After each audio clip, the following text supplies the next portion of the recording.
بص فكره عربيه الشكمان دوت، دي المصري ودي الاستيراد، فانت تقول فين. بس انا عايزك تعرف دلوقتي انا هقول لك في واحده منهم استيراد وواحده مصري.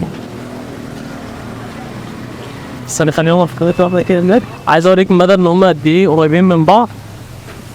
دي كده واحده منهم، دي فيها خط لحام من هنا واحنا شايفينه. انت كده العلبه الثانيه،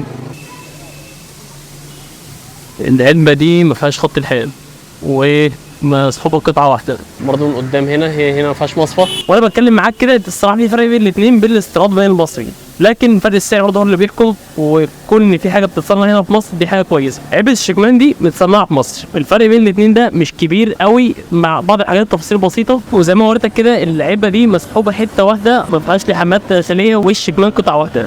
هنا الشكمان على قطعتين، وفي هنا الحام وفي هنا الحاد.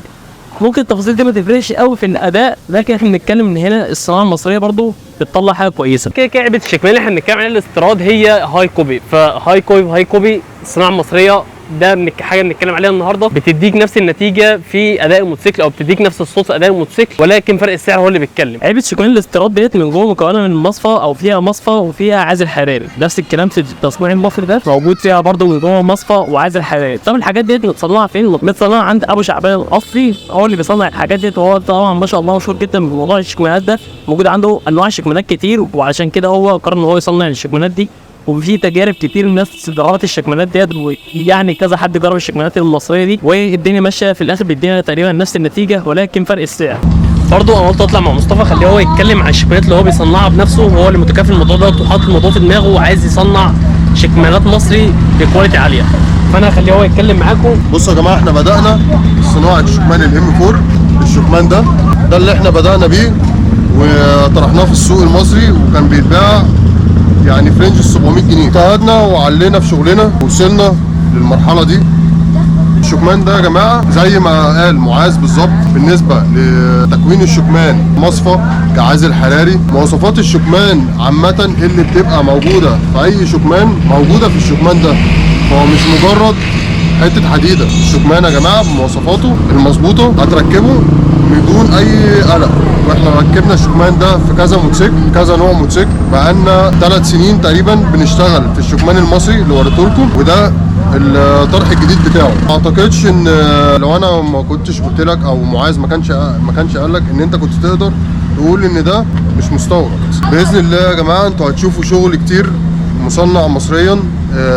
انت مش هتعرف تفرقه خالص اذا كان الشغل دوت صناعه مصريه ولا مستورد. وفي شغل انت ركبته في موتوسيكلك، في انجن جارد انت ركبته في موتوسيكلك، في جادون انت ركبته في موتوسيكلك، في حاجات كتير جدا انت ركبتها دي مصنعه هنا في بلدنا، وكفاءتها اعلى من ان احنا بنجيبها من بره كخامه وكجوده. وعن نفسي بشجع المنتج المصري. ان شاء الله خط الانتاج بتاعنا هيزيد مش هيقل. احنا صنعنا منتج اسمه شكمان اس سي. المنتج دوت برضو بقاله يمكن 6-7 شهور شغال ومطروح في السوق المصري، وجربناه. الحاجه اللي بيطلع فيها عيوب بنطورها، لو حد اتضر في حاجه بيرجع لي بالشكمان تاني. اهم حاجه ان احنا ما نبقاش بنضر حد ونقدم السلعه فرق فلوس محترم. الناس دلوقتي مقلقه النتيجه النهائيه يا مصطفى، الناس خايفه ان مثلا علبه الشكمان دي تبوظ الموتوسيكل، او خايفه يعني هم عايزين يعرفوا النقطه دي. بص يا معاذ، احنا الشكمان ده ركبناه في اكتر من نوع، وركبناه في صيني، وركبناه في فانيلي، في ايطالي، ركبناه في ياباني، ركبناه في موتوسيكل مركب باك فاير، ومركب بوجيه ومبينا وبيفرقع وبيضرب نار. يعني اعتقد في شكمانات اساسا مستورده ما تستحملش، كمان ما بتستحملش وبتبادل بسرعه في الموضوع ده. لا احنا يا باشا تعالى جرب، ولو في اي مشكله هو يخصني، المنتج يخصني.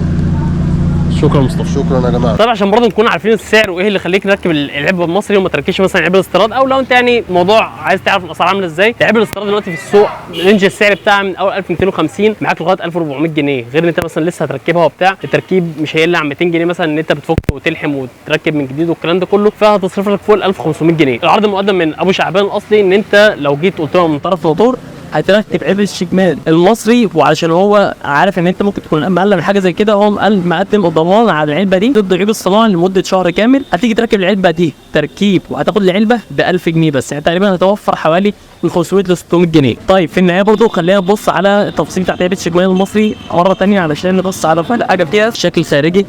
كلمتين من فوق ده نيكل، ولعبتش في الموضوع، يعني ممكن تكون التفاصيل مش باينه قوي من هنا. في النهايه برضه عايز اعرف رايكم في الصناعات المصريه، لو حد ان هو بيقدم على ان هو يصنع حاجه مصري بنفس كواليتي الحاجه الاستيراد، او حتى هتبقى اقل بحاجه بسيطه، لكن في النهايه يعني هتقدم لنا نتيجه كويسه في اداء موتوسيكل. او لو حد عايز يركب علبه شكمان مش عايز يدفع فلوس كتير، ممكن يوفر في حاجه زي كده، وفي نفس الوقت مش هيضر الموتوسيكل بتاعه. وبس على كده ده كان فيديو النهارده. انا مع الساعه دي قائد موتور، اللايك بتاعك، واشوفكم فيديو جديد. سلام.